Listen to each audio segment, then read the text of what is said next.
Me llamo Claire Bennett y tengo 34 años.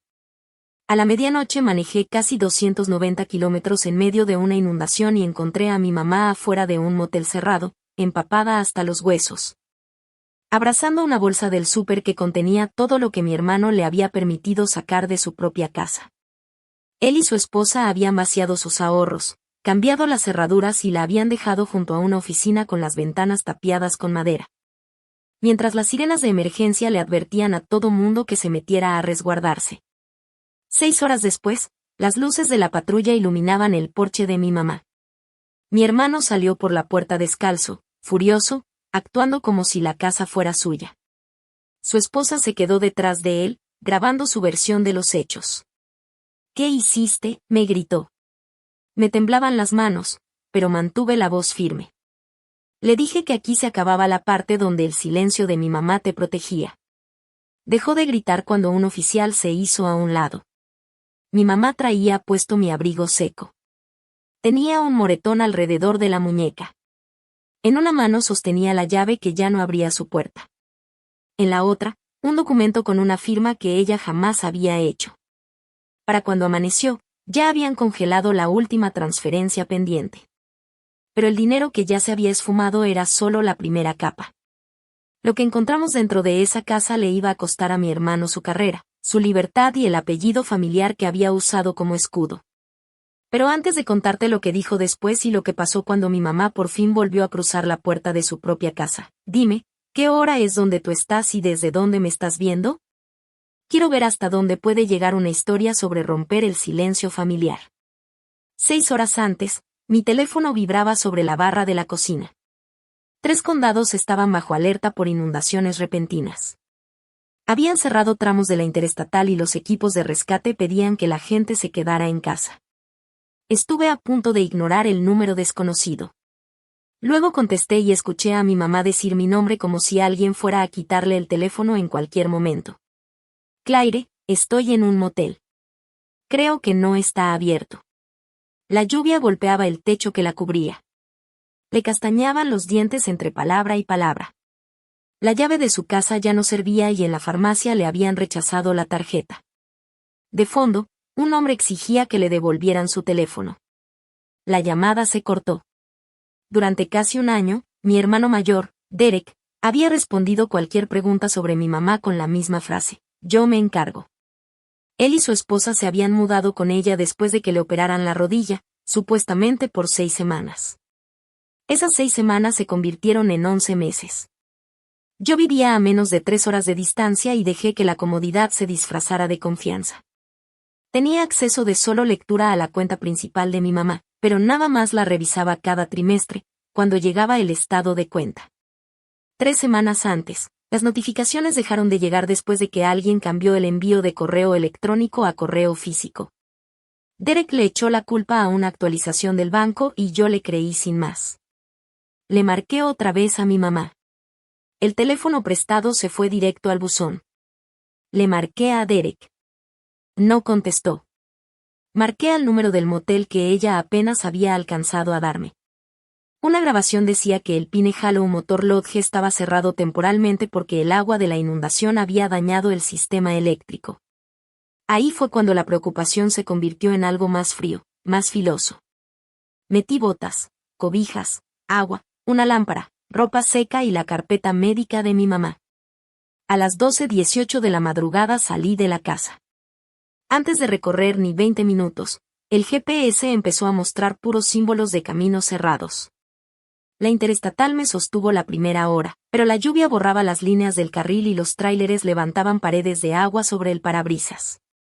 Cada vez que los limpiadores cruzaban, se me venía encima un recuerdo distinto.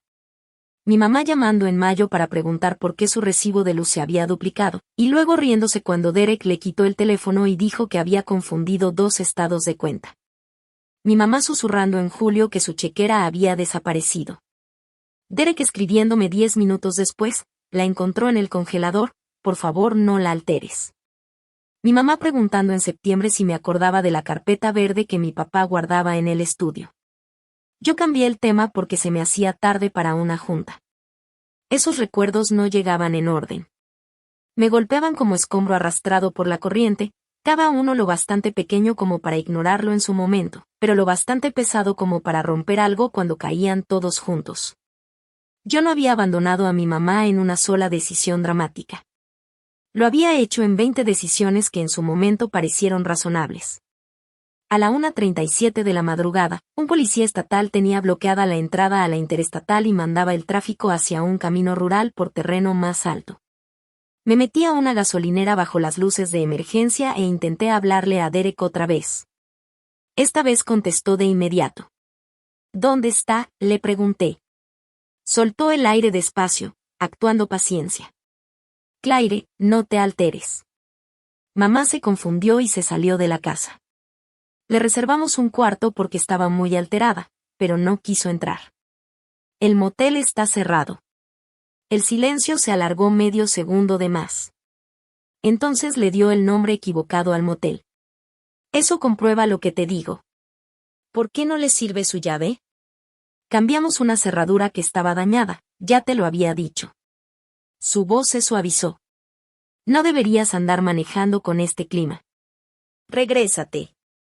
Vanessa y yo la estamos buscando. Fue la primera vez que mencionó el nombre de su esposa. Vanessa, como si sumar otra testigo hiciera la mentira más segura. Detrás de él se escuchaba una televisión encendida y el sonido hueco de hielo cayendo en un vaso. No la estaba buscando. Estaba sentado en la sala de mi mamá. Guardé la llamada y abrí la aplicación del banco. Los ahorros de mi mamá tenían $247,318. Ahora marcaban 1,845. Ya se habían completado 3 transferencias. Una cuarta, por $61,400, se procesaría en cuanto abriera el banco. Todas iban a dar a una tal VDL Home Solutions. Quise llamarle a Derek y exigirle una explicación. En vez de eso, tomé capturas de pantalla de las transacciones y le hablé al banco. La representante no podía discutir la cuenta sin que mi mamá estuviera presente, pero abrió un caso y avisó a la unidad de abuso a personas mayores. No era un congelamiento, apenas un registro con fecha y hora, pero puso algo entre Derek y el siguiente dólar. Cerca de un paso a desnivel, el agua café cruzaba todo el asfalto. El carro que iba delante de mí se metió, se ahogó y empezó a derrapar de lado. Yo me detuve, pero el agua ya me llegaba a las llantas delanteras antes de que los carros de atrás reaccionaran. El volante se me fue de lado. El carro se sintió sin peso por un segundo. Metí reversa hasta que las llantas volvieron a agarrar grava. Un bombero voluntario nos fue guiando hacia un camino rural arriba del arroyo. Tomé el desvío por la loma, lo que me sumó 42 minutos más mientras el reloj del tablero seguía corriendo. A las 2:46, Derek me escribió, mamá está a salvo. Ya le avisamos a la policía. Regrésate a tu casa. Quería dejar constancia de que le importaba y que yo desapareciera antes de que se completara la transferencia. Seguí manejando, sabiendo que el peor daño había ocurrido en silencio, adentro de una casa donde yo me había tragado el yo me encargo. Llegué a Pine Hollow a las 3:31 de la madrugada. El letrero estaba apagado, la entrada cubierta de agua de la escorrentía y la cinta de cerrado ondeaba entre los postes. Pasé de largo una vez, sin ver más que espacios vacíos y madera clavada en las ventanas. Entonces mis faros alumbraron una silueta bajo el toldo de la oficina. Parecía equipaje hasta que una mano se levantó contra la luz. Estacioné el carro de cualquier manera y crucé el estacionamiento corriendo con una cobija. De cerca reconocí los zapatos de mi mamá, oscurecidos por la lluvia, el suéter azul que yo misma le había regalado, y la bolsa del súper que traía apretada contra el pecho. Se había acomodado entre la máquina de hielo y la pared para protegerse del viento. Me detuve a 1 metro de ella. Una parte de mí ya se había preparado para encontrar a una señora confundida que se había perdido. La versión de Derek seguía viva porque la otra opción era demasiado fea para aceptarla. Entonces mi mamá levantó la vista. La vergüenza le llegó a la cara antes que el alivio. Perdón, me dijo. Sé que mañana tienes trabajo. Esa disculpa me tumbó cualquier pensamiento útil que tuviera en la cabeza. La envolví en la cobija y le toqué la cara, helada de una forma que daba miedo. Ella intentó sonreír, como si nada más se le hubiera hecho tarde para comer. No tenías que venir hasta acá, susurró. Sí, le dije. Sí tenía. Cuando la ayudé a pararse, protegió su brazo izquierdo. Ya se le estaba formando un moretón morado arriba de la muñeca. Quise llamarle a Derek y soltarle cada palabra cruel que me supiera. En vez de eso, la subí al carro, le quité el suéter mojado, la envolví en cobijas secas y llamé al 911. Reporté que había encontrado a una mujer de 68 años afuera de un motel clausurado, en medio de una emergencia por inundación. Mientras los paramédicos rodeaban el desvío para llegar, abrí la bolsa. Adentro había un camisón, 2 frascos de pastillas, un cepillo de dientes, sopa instantánea y un sobre arrugado por la lluvia. No había cartera, ni teléfono, ni abrigo. El sobre traía la dirección de un banco, un aviso de cambio de domicilio, la copia de una escritura y una solicitud de crédito con garantía hipotecaria. La firma real de mi mamá se inclinaba hacia adelante, como si siempre tuviera prisa. La de la escritura estaba perfectamente derecha. No le enseñé la pantalla del banco. Solo le pregunté qué había pasado. Mi mamá se quedó mirando el tablero del carro. Dijeron que estaba gastando demasiado. Me quitaron la tarjeta para que no la fuera a perder. Esperé. Ayer pedí la carpeta verde. Ahí guardaba tu papá los papeles de la casa. Derek se enojó. Frotó la cobija entre los dedos. Vanessa dijo que yo les había prometido la casa, porque ellos me estaban cuidando. Le dije que yo jamás había prometido eso. Derek me agarró del brazo. No fue fuerte, dijo. Solo lo necesario para que le hiciera caso. Que su primer instinto fuera defenderlo me dolió más que cualquier acusación. Me trajeron para acá después de la cena. Vanessa le dijo que el cuarto ya estaba pagado. Derek le quitó la llave porque, según él, ya no la iba a necesitar. Mi mamá tragó saliva. No había nadie en la oficina. Pensé que yo había entendido mal. El número de reservación en el recibo pertenecía a un motel distinto, como 70 millas más al norte. Derek le había dado un papel inútil a propósito, para que dudara de sí misma en lugar de dudar de él. ¿Por qué no me hablaste antes?, le pregunté, y me arrepentí de la pregunta en cuanto vi su cara. Me dijo que tú ya estabas cansada de andar arreglando mis errores. Que tú le habías pedido que se encargara de mí. Yo jamás le había dicho eso, pero sí le había dicho que andaba a tope de trabajo y le había agradecido por hacerse cargo de las cosas. Había construido su mentira con los ladrillos que yo misma le puse en las manos. La ambulancia llegó a las 3:56.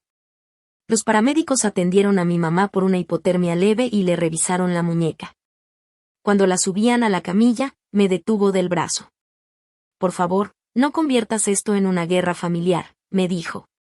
A lo mejor si regresan el dinero, lo podemos dejar entre nosotros. Miré el motel cerrado, el recibo que no servía para nada y la bolsa mojada del súper que contenía lo poco que le habían dejado a una mujer de 68 años. ¿Cuánto daño podemos seguir llamando asunto familiar antes de que nuestro silencio se vuelva parte del delito? Le apreté la mano. No lo voy a convertir en guerra, mamá. Lo voy a convertir en evidencia. A las 4:08 de la madrugada, junto a la camilla de mi mamá en el hospital, le hablé a Ruth Keller, la abogada que llevaba los asuntos legales de mis papás, cuya tarjeta traía guardada en la carpeta médica. Esperaba que me saliera el buzón de voz. Contestó al cuarto timbrazo, completamente despierta. Le mandé las fotos y le leí los montos de las transferencias. Ruth no me prometió ni un arresto, ni una orden judicial, ni ningún milagro. Me preguntó si mi mamá estaba consciente, si entendía lo de las transferencias, si había autorizado alguna escritura y si corría riesgo de perder más dinero antes de que abriera el banco. Con las bolsas de calor puestas encima, mi mamá contestó clarísimo, no había autorizado nada. Quería que sacaran a Derek y a Vanessa de todas sus cuentas, y quería que yo tomara el control. Ruth me dijo, hace 3 años, tu mamá firmó un poder notarial financiero duradero y de efecto inmediato, nombrándote a ti como su representante. Tengo el original guardado en mi archivo. Derek no aparece en ningún lado. También tengo una certificación específica del banco que tu mamá llenó cuando te agregó como contacto de emergencia después de su cirugía. Yo había firmado ese documento y ya ni me acordaba de que existía. Ahora ese papeleo de hacía tanto tiempo se convertía en el puente entre la sospecha y la acción. Ruth mandó los documentos firmados, la identificación de mi mamá, su declaración firmada y mis capturas de pantalla al área de fraudes del banco, que atiende las 24 horas. El banco podía poner una retención administrativa temporal sin necesidad de un juez, siempre y cuando verificara al titular de la cuenta o a su representante legal y encontrara evidencia creíble de fraude. Más adelante si se necesitaría una orden judicial para restricciones más largas o para el dinero que ya hubiera salido a otro lado. Las transferencias que ya se completaron son harina de otro costal, me advirtió Ruth. El banco que recibe el dinero se puede negar a devolverlo, y ese dinero se puede volver a mover. Pero los $61,400 todavía están pendientes. Si entraba al lote de transferencias de la mañana, podíamos perder la recuperación más limpia que teníamos. Nos quedaban, más o menos, 90 minutos. El cuarto del hospital se convirtió en un reloj. A las 4:27, un analista del banco pidió verificación en vivo. La tormenta cortó la llamada. A las 4:41, Derek intentó entrar a la cuenta en línea. El banco le bloqueó el acceso, pero la transferencia seguía pendiente. Ruth avisó a los dos bancos receptores. A las 5:03, presentó de forma electrónica una petición de emergencia para frenar cualquier movimiento adicional del patrimonio de mi mamá. Ruth conocía el procedimiento del condado fuera de horario, por casos anteriores de abuso a personas mayores. Le habló al oficinista de guardia, no a un juez conocido, y mandó las pruebas juradas para revisión en turno. Puede que el juez esperara hasta que abrieran las oficinas, pero la retención del banco y la orden judicial posterior eran dos herramientas distintas. Esa diferencia fue lo que hizo posible ganar tiempo. A las 5:10, me imaginé a Derek destruyendo la carpeta verde o moviendo el dinero que ya había llegado a su destino. Tuve el dedo encima de su nombre en el teléfono. Una llamada quizás lo convencería de revertir todo, o le avisaría exactamente que tanto sabíamos ya. Puse el teléfono boca abajo. Que yo quisiera paz no significaba que esa fuera la jugada segura. Lo más difícil no fue el coraje. El coraje me daba dirección. Lo más difícil fue aceptar que cada paso legal que daba iba cerrando el camino de regreso a la familia que fingíamos ser. Si yo firmaba como representante legal de mi mamá, llamaba a la policía y respaldaba la petición de Ruth, puede que Derek nunca me lo perdonara. Puede que mi mamá me culpara a mí cuando se le pasara el shock. Puede que pasara años preguntándome si una confrontación privada hubiera podido salvarlo todo. Entonces miré a través del vidrio del cuarto de tratamiento y vi a mi mamá disculpándose con una enfermera por necesitar una cobija. Derek la había entrenado para tratar su propia sobrevivencia como una molestia. Eso acabó con cualquier duda que me quedara. A las 5:18, Ruth pidió que mandaran una patrulla a revisar la casa de mi mamá, reportando sospecha de explotación, salida forzada, el moretón, abandono durante una emergencia y riesgo de que se perdiera evidencia. Me recordó que los policías no eran cobradores de deudas, sin consentimiento, sin orden judicial o sin una emergencia clara, no podían andar abriendo cajones. Pero sí podían garantizar la seguridad, tomar declaraciones y resguardar lo que estuviera a la vista. A las 5:31, el analista del banco volvió a llamar. Mi mamá repitió su identidad, describió la actividad no autorizada y revocó cualquier permiso que Derek pudiera alegar tener. Yo hablé como su representante bajo el poder notarial. Ruth se quedó en la línea y certificó los documentos. Después, solo nos quedó esperar. La enfermera trajo ropa de hospital seca y los papeles de alta. Mi mamá preguntó si Derek iba a ir a la cárcel y si Vanessa la iba a odiar. Le dije que no sabía. Cuando me preguntó si yo los odiaba a ellos, no me salió la respuesta. A las 5:47, el banco puso la retención temporal. Los $61,400 se detuvieron 14 minutos antes de liberarse. Las transferencias ya completadas quedaron marcadas para recuperación, y las cuentas que las habían recibido quedaron restringidas mientras se revisaba todo. El dinero no estaba a salvo todavía, pero la puerta se había cerrado justo antes de que el último ladrón terminara de cruzarla. A las 5:55, la primera patrulla dio vuelta hacia la calle de mi mamá. A las 5:58 llegó la segunda patrulla. El amanecer todavía era apenas una línea gris detrás de la tormenta cuando ayudé a mi mamá a subirse a mi carro. Ruth se quedó en altavoz. Claire, me dijo, tu trabajo no es ganar una discusión. Tu trabajo es mantener a tu mamá a salvo. Di solo lo que puedas probar y deja que la evidencia hable por sí sola. Manejé hacia la casa donde había pasado 18 años aprendiendo que los problemas de familia se quedan detrás de puertas cerradas. Esta vez las puertas ya estaban abiertas y las luces de la patrulla se movían sobre las paredes. Derek salió al porche antes de que yo terminara de estacionarme. Traía puesto un pants y andaba descalzo, y la rabia le había arrancado esa voz suavecita que usaba por teléfono. ¿Qué hiciste?, me gritó. La mano me temblaba. Me acordé de él enseñándome a andar en bici, corriendo a mi lado hasta que dejé de voltear para atrás. Los recuerdos bonitos no desaparecen nada más porque alguien se vuelve peligroso. Lo que hacen es dificultar ponerle nombre al peligro. Me bajé del carro. Aquí se acabó la parte donde el silencio de mi mamá te protegía. Vanessa apareció grabando con el celular. Nosotros cuidamos a esta señora mientras Claire venía a visitar 2 veces al año, dijo, quebrándose la voz para la cámara. Y ahora nos trata como criminales. Un oficial se puso entre Derek y la entrada de autos. Cuando mi mamá se bajó del carro con mi abrigo puesto, la cara de Derek cambió. No esperaba que regresara tan pronto, antes de que él pudiera preparar bien su versión. Mamá, dijo, con la voz de repente más suave. Gracias a Dios. Estábamos aterrados. Te saliste del motel antes de que pudiéramos registrarte. Mi mamá levantó el recibo inútil. El lugar estaba cerrado. Hubo evacuación por la inundación. Eso no lo pudimos controlar. Derek volteó a ver al oficial. Últimamente anda muy confundida. Estábamos arreglando un cuidado temporal porque no está segura sola. Vanessa bajó un escalón con las palmas abiertas. Entra, mamá. Te estás congelando. Ya párenle a este numerito. Estiró la mano hacia el codo de mi mamá, el mismo brazo del moretón. Le agarré la muñeca antes de que la tocara. Vanessa soltó un grito ahogado. Derek se abalanzó. Los 2 oficiales reaccionaron. Por 2 segundos sentí el pulso bajo mis dedos y quise que sintiera miedo. Eso me asustó casi tanto como ella misma. Claire. La voz de Ruth salió del teléfono que traía sobre el techo del carro. Suéltala ahora mismo. Abrí la mano y di un paso atrás. Se me quebró la voz cuando dije, no la vuelvas a tocar. Dejen que el contacto físico lo manejen ustedes, le dije al oficial.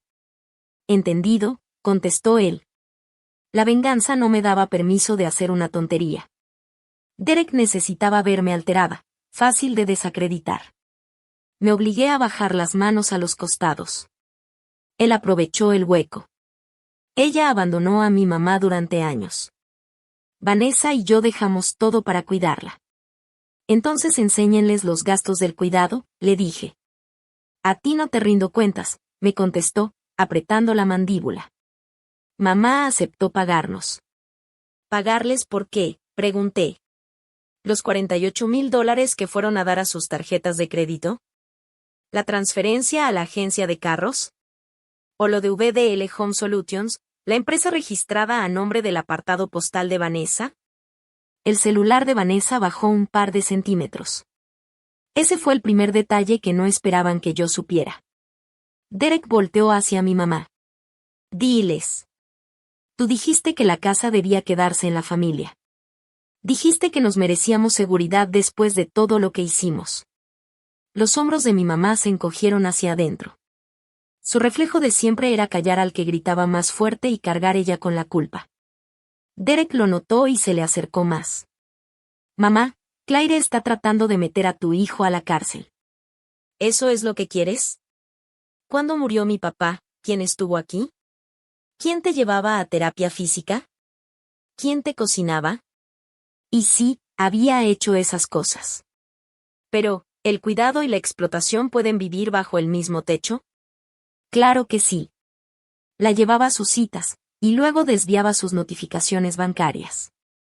Le cocinaba de cenar, y luego dejaba papeles falsificados junto a su plato. Sus buenas acciones le daban acceso, no lo hacían inocente. Mi mamá lo miró un buen rato. Me llevaste a terapia 6 veces, le dijo. Claire pagaba las cuentas. Vanessa traía comida, hasta que empezó a usar mi tarjeta. Yo estaba agradecida. Pero yo no estaba en venta. Vanessa se soltó a llorar. Nos estábamos ahogando. Se le acabaron las comisiones a Derek. Se me estaban juntando las cuentas médicas. Y usted tenía ese dinero ahí, guardado. Lo íbamos a reponer en cuanto cerrara el préstamo de la casa. Derek volteó hacia ella de golpe. Cállate. La cámara del oficial los estaba grabando a los dos. Vanessa pareció darse cuenta demasiado tarde. ¿Qué préstamo de la casa?, preguntó el oficial. Derek se recuperó rápido. Eran arreglos privados de familia. Eso no es ningún delito. Mi mamá le entregó al segundo oficial la copia de la escritura. Esa no es mi firma. Después le enseñó la muñeca. Mi hijo me detuvo del brazo cuando pedí mis papeles. Su esposa hizo la maleta. Me sacaron de la casa en el carro y se quedaron con mi llave. Los oficiales los separaron y les leyeron sus derechos. Derek pidió un abogado. Vanessa siguió hablando, primero diciendo que todo había sido con consentimiento, después echándole toda la culpa de los documentos a Derek. Sus versiones se iban despegando una de la otra en tiempo real. Mi mamá dio permiso para entrar a las áreas comunes de la casa, no para revisar la recámara privada de la pareja. Esa diferencia nos frenó un poco, pero un caso bien armado dura más que un atajo dramático. Adentro, junto al correo abierto de mi mamá, había una factura de un cerrajero. Por una puerta se veía una trituradora de papel a punto de desbordarse. Un oficial no me dejó tocarla. Tomó fotos de la escena y le llamó a un detective de crímenes financieros para pedir una orden de cateo. Vanessa se lanzó hacia una laptop que tenía abierta la banca en línea, pero un oficial se lo impidió. Nadie la revisó todavía, solo aseguraron la escena para el detective. Derek se quedó parado bajo la lluvia, junto al porche, probando otra estrategia. Claire, por favor, manda a la policía a otro lado. Revertimos la transferencia. Nos vamos de la casa. Mamá nunca tiene que enterarse de los detalles. Ya sabe suficiente. ¿Crees que esto te hace la heroína? Tú te fuiste. Yo me quedé. Se me cerró la garganta. Era cierto, me había ido, había ignorado las señales, porque la distancia me protegía de la incomodidad. Por un instante, la culpa hizo que su delito sonara como si fuera deuda mía. Entonces mi mamá habló desde la puerta. Ella regresó. Tú me corriste. Derek la miró como si la traición solo le perteneciera a él. A las 6:42, la declaración de mi mamá, el motel cerrado. La llamada donde Derek se contradijo y el moretón fueron suficientes para arrestarlo bajo sospecha de violencia doméstica y poner en riesgo imprudente a otra persona. Los cargos financieros necesitaban expedientes y órdenes judiciales. Así que esa mañana la policía actuó sobre el daño que sí podían documentar de inmediato. Mientras un oficial lo metía a la patrulla, Derek se quedó mirando a Vanessa a través del vidrio mojado. Ella no se acercó. Ya estaba en su teléfono, hablándole a su propio abogado. Después de una audiencia por video a las 9:30, el juez le prohibió a Derek y a Vanessa transferir o mover cualquier propiedad de mi mamá, y también les prohibió tener contacto con ella. Al día siguiente por la tarde, otra orden judicial permitió que los detectives se llevaran los dispositivos, el contenido de la trituradora y los expedientes financieros. Cuando por fin la casa quedó en silencio, mi mamá puso sobre la mesa de la cocina la llave que ya no servía para nada. Llegó el cerrajero y le puso una cerradura nueva que sí le abría la puerta. Cruzó el umbral despacio, y luego se detuvo, agarrándose del respaldo de una silla, cuando vio la carpeta verde de mi papá tirada en el piso, abierta a la fuerza. No lloró. Me volteó a ver y me dijo, no dejo de preguntarme qué hice yo para que él llegara a esto. Nada, le dije. Que él haya estado desesperado explica la presión que sentía. no justifica lo que decidió hacer. Esa mañana me obligó a enfrentar una pregunta que llevaba años esquivando. Cuando en una familia le llamamos crueldad a poner consecuencias, ¿en realidad estamos protegiendo el amor? ¿O estamos protegiendo a la persona que se beneficia de que le tengamos miedo? La respuesta no llegó en una sola explosión satisfactoria. Llegó a través de declaraciones, citatorios, audiencias y bolsas de evidencia. La venganza en la vida real casi nunca se ve como un discurso perfecto. Se ve como la paciencia necesaria para sobrevivir todo el papeleo. Durante los primeros 3 días, los bancos le siguieron el rastro al dinero.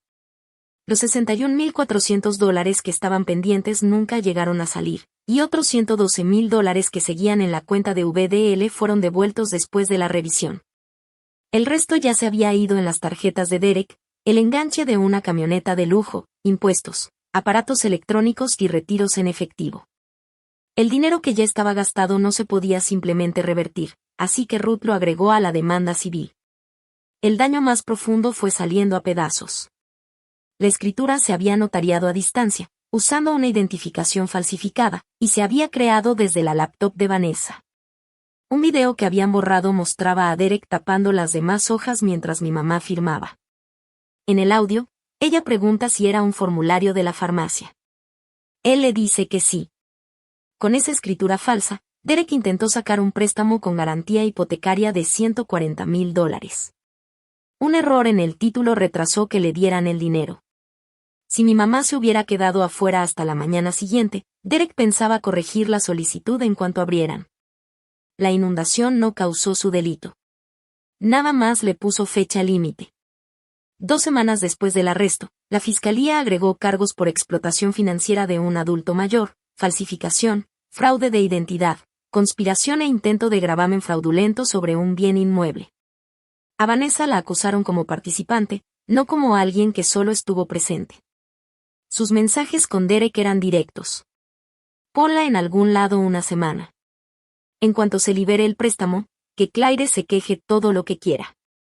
Otro mensaje decía, aprovecha la lluvia. Di que se perdió. Las lágrimas de Vanessa en el porche no habían sido vergüenza. Habían sido una estrategia fallando en público. El juez anuló el documento falso y confirmó que la casa seguía siendo legalmente de mi mamá. Como Derek y Vanessa ya habían vendido su propia casa antes de mudarse gratis con ella, la orden de protección los dejó primero pidiendo dinero prestado para pagar un motel. Y después rentando un departamento arriba de una refaccionaria. Les quitaron la camioneta porque el enganche resultó ser dinero robado bajo disputa. Una de las fotos de evidencia muestra a Derek viendo cómo se la llevaba la grúa, mientras Vanessa se quedaba parada junto a unas cajas de plástico. Toda esa vida que habían actuado se derrumbó en una sola imagen, ahí, en la banqueta. Derek era gerente senior de préstamos, y usó lo que sabía de su trabajo para estructurar las transferencias y hacer que la escritura falsa se viera como puro trámite de rutina. La auditoría de su empresa descubrió que había usado el sistema de un proveedor para crear una carta de ingresos falsa. Lo suspendieron, lo corrieron por violar las reglas de integridad financiera, le quitaron el acceso a las oficinas y lo reportaron ante los reguladores. Más adelante entregó su licencia para trabajar en préstamos. La misma carrera que le había enseñado a esconder el robo terminó ayudando a probar que había actuado con toda la intención. En la audiencia preliminar, Ruth mostró el mensaje de Vanessa hablando de aprovechar la lluvia. Su propia mamá lo leyó, se paró durante el receso y pasó de largo sin decir una palabra. Después, su hermana les dio a los detectives acceso a un chat grupal donde Vanessa presumía que iban a quedarse con la casa de mi mamá antes de Navidad. Sus amigos borraron las colectas que habían hecho para su defensa. Yo no filtré nada ni le hablé a nadie. Los documentos públicos y sus propias palabras hicieron todo el trabajo. La vergüenza que produce la evidencia es mucho más difícil de esquivar. La demanda civil buscaba recuperar el capital que faltaba, los intereses, las cuotas, los costos de reparación y los daños permitidos por la ley. El abogado de Derek dijo que eso los iba a arruinar. Ruth contestó que la ruina no era la medida que importaba, la restitución sí. Estábamos poniéndole precio al sufrimiento que le habían transferido a mi mamá. En el segundo mes, la mediación fracasó porque Derek seguía llamándole pago por cuidados al robo. Mi mamá le preguntó, ¿Cuál era la tarifa por hora de dejarme en la lluvia? No tuvo respuesta. Ella dio por terminada la sesión ahí mismo. Para el cuarto mes, un contador forense separó el dinero recuperado de la pérdida real. Con intereses, gastos médicos, costos de propiedad y honorarios, lo que debían superaba los $300,000. Que fuera un número exacto lo hacía más demoledor que cualquier exageración. 8 meses después de la inundación, Derek se declaró culpable de explotación y falsificación como delito grave, para no tener que enfrentar el video en el juicio. El juez le impuso una sentencia de 3 años, de los cuales 18 meses los cumpliría bajo custodia estatal y el resto bajo supervisión intensiva.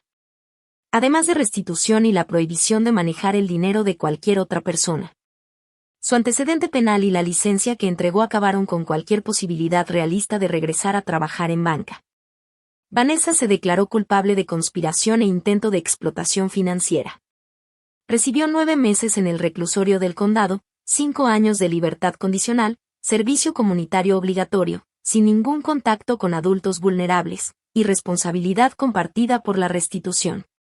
El tribunal dictó una sentencia civil por la pérdida restante, los intereses y los honorarios, permitiendo el embargo de sueldo a futuro y gravámenes sobre cualquier propiedad no exenta.